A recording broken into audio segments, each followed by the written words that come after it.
The title of the talk is, "What Can You Trust Them to Do?" And it's a line that stayed with me for nearly 50 years since I read it in some papers that Billy Hughes wrote for the Labor campaign in 1907, in which he said, if you can't trust them to provide pure milk for babies, what can you trust them to do? And the answer pretty much was, as far as Billy was concerned, you can't trust them to do anything. You've got to watch them every step of the way. Now, we could spend the entire 2 days giving horror stories about the things you can't trust them to do. I might give you a couple more on the way through, but I don't want to take up all the time simply being able to do that. There are, of course, the repeat offenders. Probably the great repeat offenders would be infant formula out of Nestle. They are still at it. Just when the World Health Organization thought that they had a total agreement from every country in the world to encourage breastfeeding and discourage infant formula as one of the prime causes of the death of 1.5 million young people every year because of the bad water that you need to put in to mix the formula. At the World Health Organization conference, the US, would you believe, Department of Health and Human Services intervened and said, this is an interference with the right of mothers to choose how to nourish their children. They scared off several small countries that were going to be the sponsors. Finally, it was the Russians who stepped up and sponsored it. But the battle is endless against them. We could do Heinz and 66% sugar in an infant food. We could look at Johnson & Johnson's and asbestos in the baby talc. It just goes, the horror stories go on and on. But what I want to do instead is to link the stories of food to two of the things that have been the guiding lights in my life, one of them being socialism and the other becoming a Marxist analysis of capitalism. And I don't expect to convert anybody to either of these. What I want to do, though, is to leave you with a structure to which you can attach all the horror stories and to try to make sense of things. That's what I'm going to set out to do. Of course, in the process, I've trimmed all this back enormously, and we've trimmed it again for this morning. There are some things that should be here that aren't. And one of them is the importance of the power of water in the production of food. When you think of food miles, we're really thinking of how many litres of water goes into every skerrick of food we eat. And for Aborigines, of course, if you look at Aboriginal paintings, they talk about land rights, they're about water rights. There's water holes because they needed them for water, they needed them to fish, and it's where the animals came down, so they were easier to hunt them. The other thing that we could deal with, of course, is the power of work in all of this. One of the things that encouraged so many people of Billy Hughes' generation was reading Upton Sinclair's extraordinary novel, The Jungle, about the Swifts meat-packing plants in Chicago. There's a terrifying moment in there where one of the workers falls into a vat.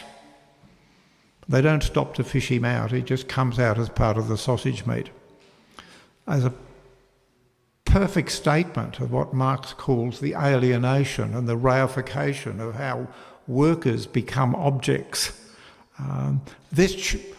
We don't often think of works of art as having an immediate changing effect on the world, but certainly Upton Sinclair's The Jungle. America had a Pure Food Act before the end of the year. It spread around the world to Australia, and people like Billy Hughes take it up. And if you haven't read it, it is still well worth reading. They don't do those terrible things anymore. They're not allowed to do with the things they did in 1906. But if you've seen the documentary film called Food Inc., you'll see the 4 big slaughterhouses. There are only 4 in America, where the animals are brought together and slaughtered. They're up to their, almost all the way up their legs as they're waiting around. They're ploughing through shit. The way to purify the meat is there's this vast factory in which the carcasses are put through vats of chlorine. It was at that point that I became a vegetarian. So the things go on, not in the old way, but there are always new ways. So they're the 2 things. And remember that everything we eat is the result of someone's human labour. From the moment it's planted to the moment it ends up on our plate, work has gone into it. The other thing that, as I said before, what I want to do is to offer you some ways to attach things to other things that help us to make sense, so that when people talk about fake news, my response is all news is fake because it's out of context. There's no historical context, there's no contemporary context. There's just stray bits of information. And these are really there to distract us, not to make any kind of deep analysis of how things are the way they are.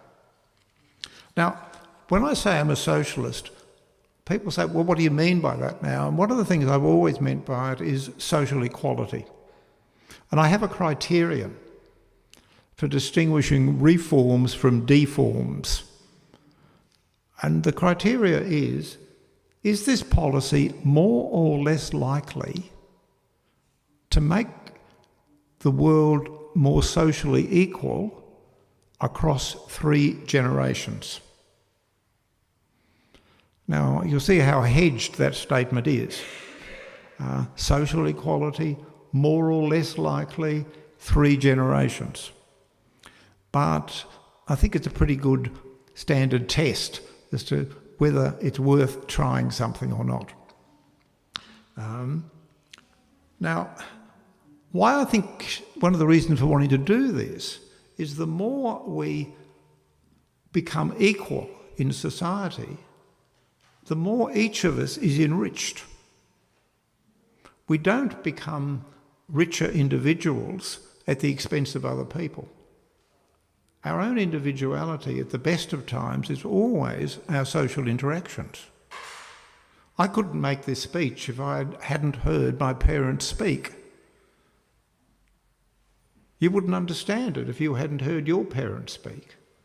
Everything about us comes from social contacts. And the better the social contacts, the richer they are, the richer we are. So we don't get to being richer individuals, having an individuality, by stripping it away from other people. Now, if we apply this to food, which is what I'm here to do today, what are the chances of this? Now, you think, what would happen if for 3 generations everybody in the world had equal access to the most nutritious food?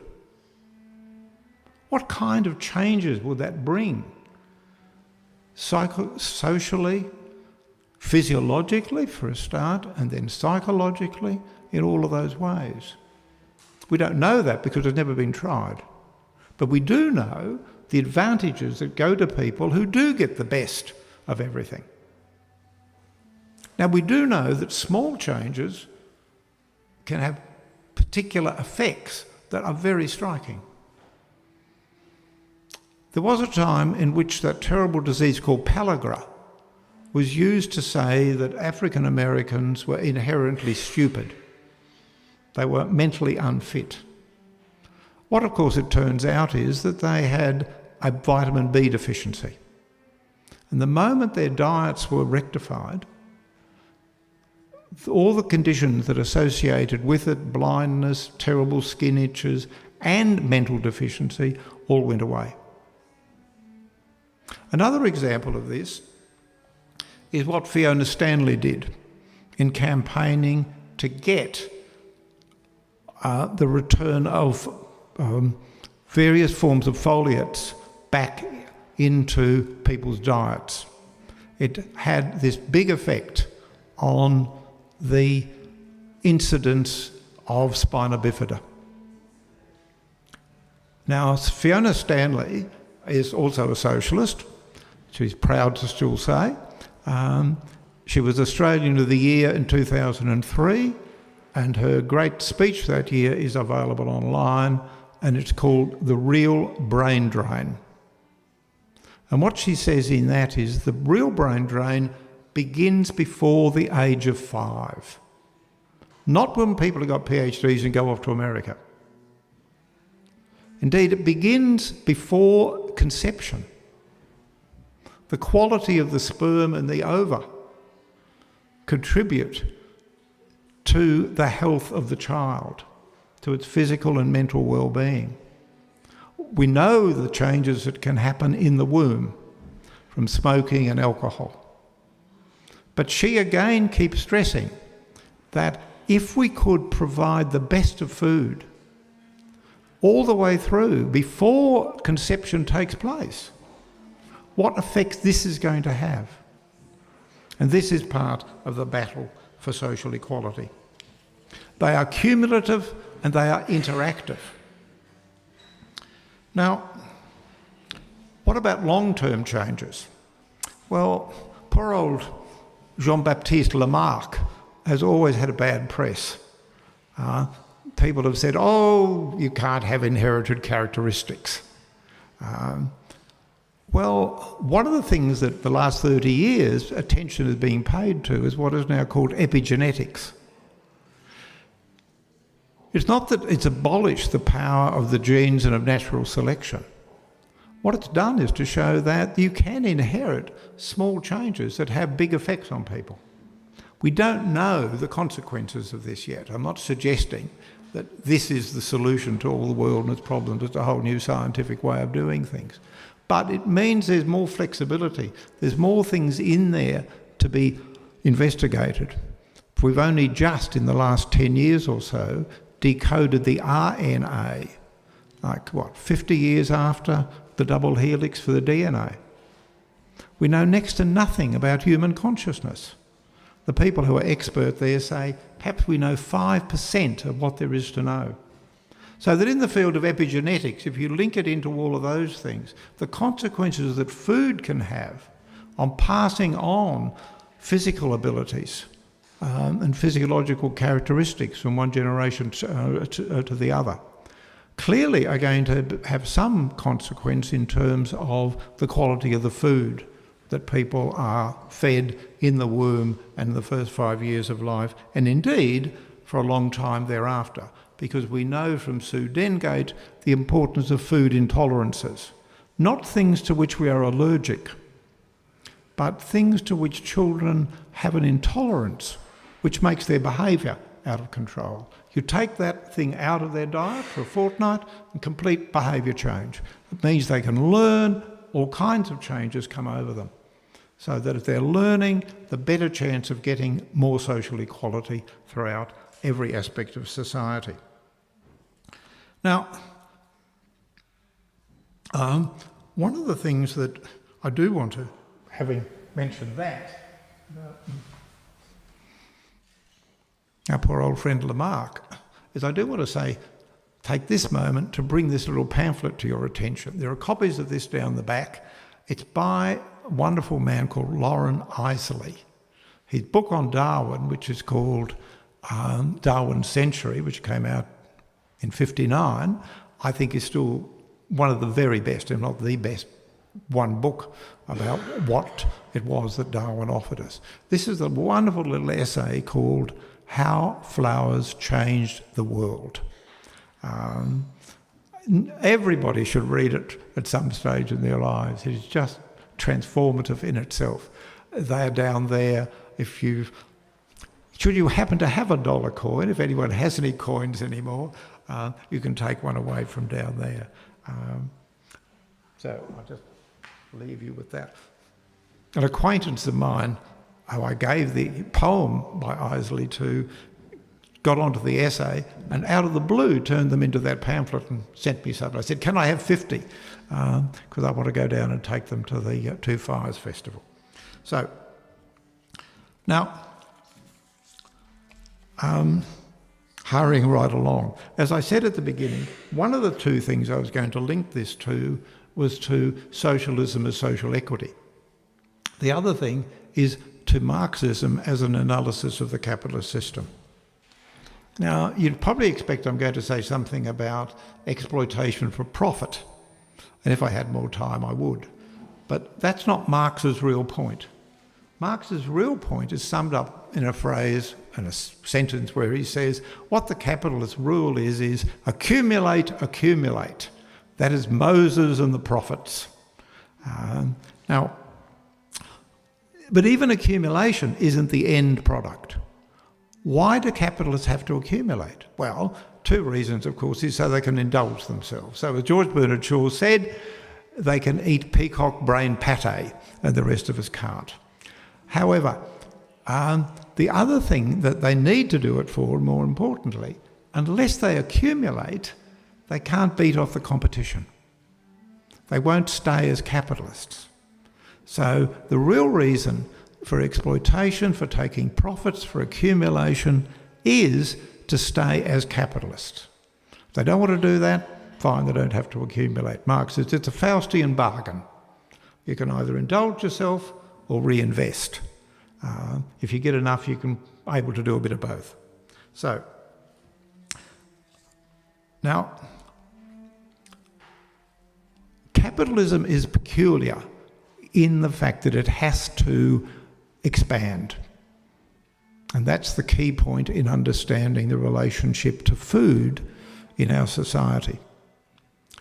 Now, I don't really have time now to go on and explain why it has to expand, but there are three quick reasons. One of them is to be able to ward off the competition. The other is to deal with the pressure that comes from those stroppy workers who think they're entitled to a share of what we produce. And to deal with this, they've got to get labour productivity up and reduce the unit cost. And to do that, they need more equipment and they need to expand and accumulate to do that. And the third thing is that in order to ward off the competition and to keep the workers in their place, they're making more and more, then they've got to sell it. So there's this triangulation that goes on between these three things. And food, of course, is one of the things, not the only thing, but it's one of the things that begins to come out of this. Now, the slave system and the serf system also had to expand, but not in that way. They needed to expand for virgin soil, and the slaves needed to expand to get hold of a new generation of slaves. But they didn't have to grow as a system. Slavery and serfdom could survive even if they stagnated. Capitalism can't do that. It has to grow in order to be itself. Now, this leads us, by a bit of a jump in order to get there, to somebody who may be already lurking in your minds and thinking and saying, this is all very well, but what about Thomas Malthus? Surely Malthus is telling us that there's something else going on here.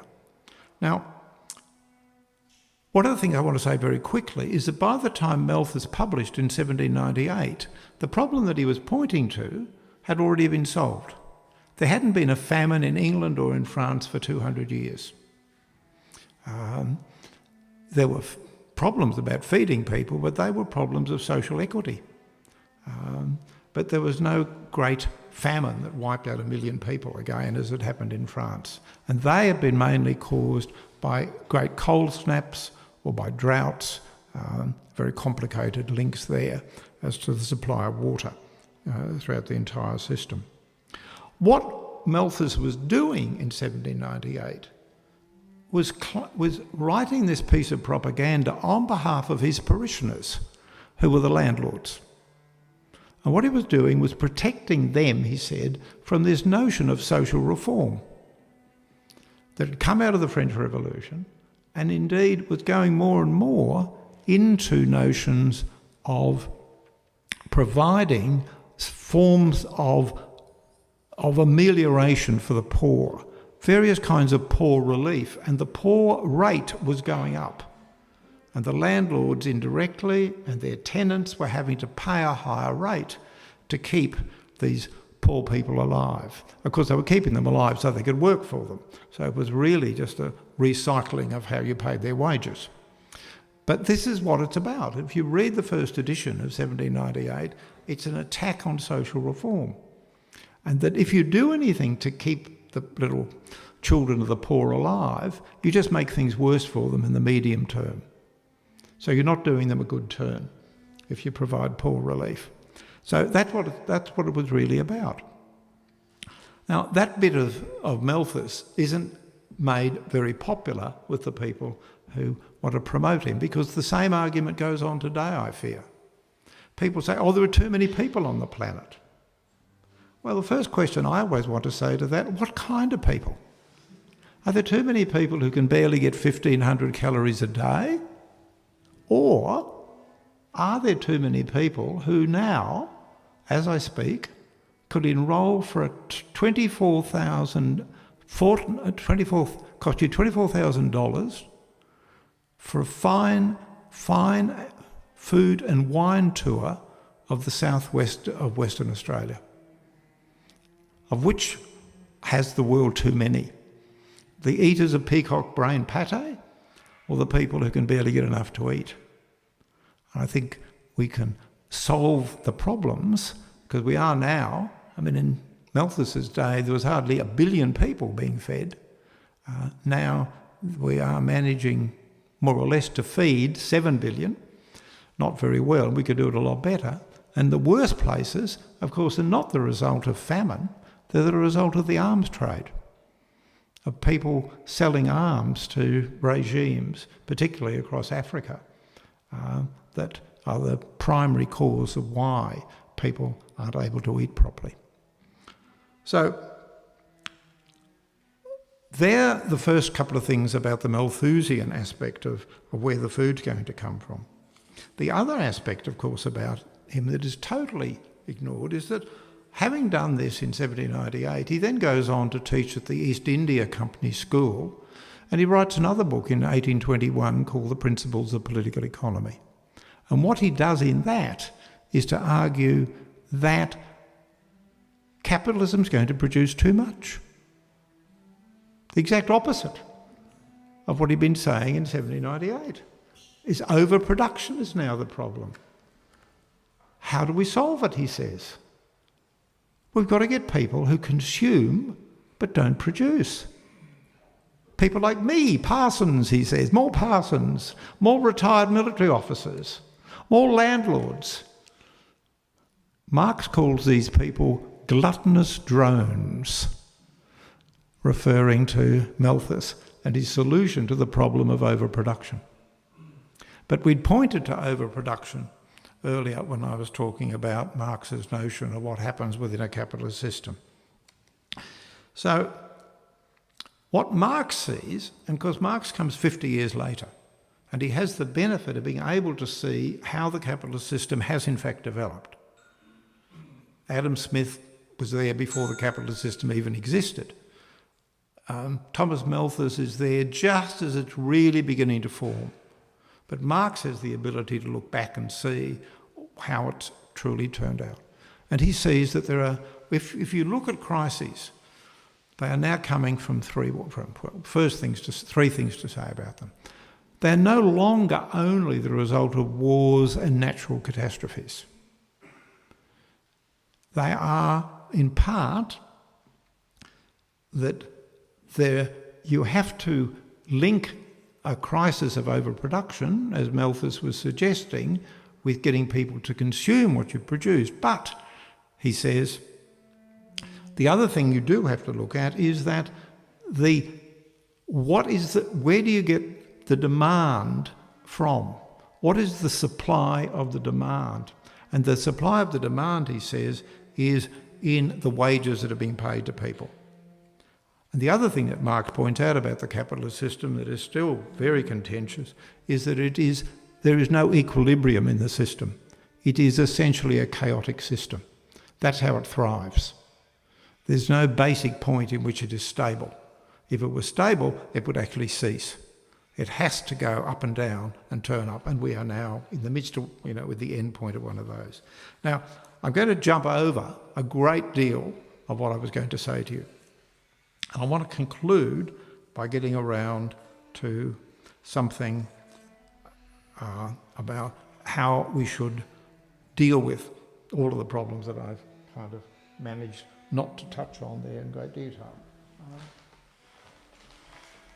Now, you'll know that in the early 1800s, Jonathan Swift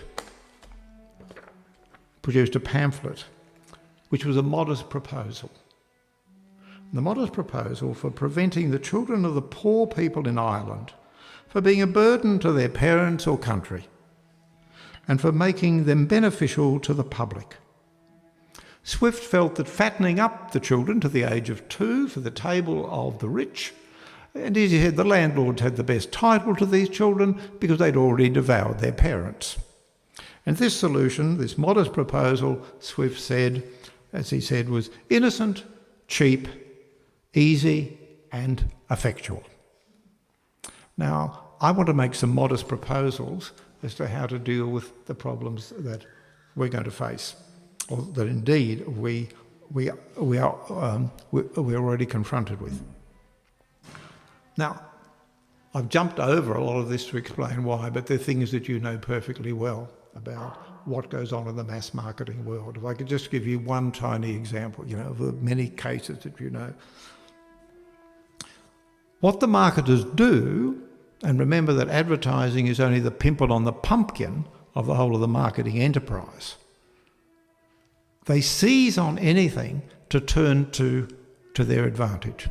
So that the number of people who do suffer from some form of allergy to gluten, the marketers have now turned into this wonderful way for making all kinds of things gluten-free and putting up the price. So the people who have no need to eat gluten-free things are being sold this line that it is good for you not to eat gluten. And the perfect example of this, imperfect example, is you can now buy salted caramel popcorn. But don't worry about the salt or the fat or the sugar, because it's gluten-free. And they advertise this salted caramel popcorn as gluten-free. So these are the kinds of things we're up against. So I have a number of modest proposals as to how to begin. One of them is to establish crime scenes around the processed food aisles in every supermarket.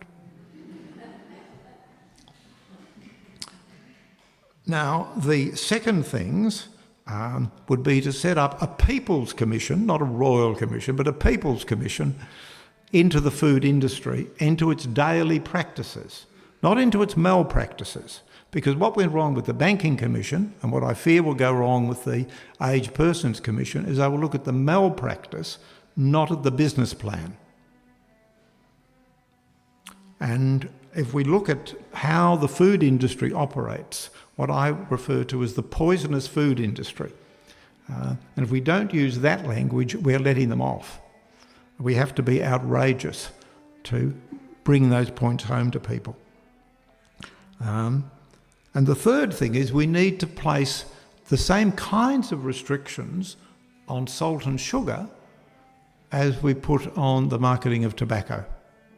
That the 10-cent tax on soft drinks may in fact be a distraction, because think how little would have happened to tobacco if there'd only been a 10% tax, or a 10-cent tax, or even a 100% tax. It's needed even now we've still got 20% of the population smoking. So that's some of the things that I would suggest we should do. But to conclude, I want to read a poem of Judith Wright's. It's called At a Public Dinner. No, I'm not eating. I'll watch the chumping jaws solemnly eating and drinking my country's honour, my country's flesh. The gravy's dripping red, a nourishing stew for business. She's a goner, crucified in fat speeches, toasted in wines, the colour of blood, and wounded past recall. Let this occasion be her memorial.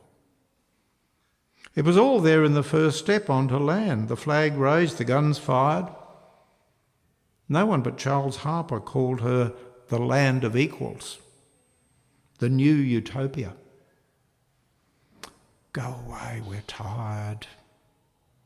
We're tired of being asked about tomorrow. Today the prophet, today the hideous old, the rising price of uranium, beef and gold. Today, for the dreamers, the totally useless sorrow. Now, I don't want to enlist Judith's poem there and to talk about business and the prophet and the stew and the blood to enlist you for what I began by talking about as socialism and Marxism. What I'd rather do is to take up that undertow of despair in the poem. It's nearly 50 years on from when she wrote it. And as a friend of mine said, we all of us feel like refugees in our own country. So there are plenty of grounds for feeling as she does in line. Not all of them. There's some very angry, furious ones that stir you up. But there are good grounds for feeling as she could do on occasion. Certainly no victory is a permanent one, as we've seen with the victory that she had over the defence of the Barrier Reef. However, not all of us are tired of being asked about tomorrow, and not all of us think of nothing but the rising price of beef. There wouldn't be this festival if that were the case. Julia and all the fellow workers wouldn't have come together to make this event happen at all if we believed that she was a goner. I want to end with a lovely story about a 90-year-old Canadian labour activist who'd been in the the industrial workers of the world, the old Wobblies. On his 90th birthday, a youngster went and interviewed him and said, "So you've been in for the long haul, have you?" "No," he said, "I'm in for the endless haul." And so was Judith, as a poet, as a polemicist, and as a protester. And so say we all. Thank you.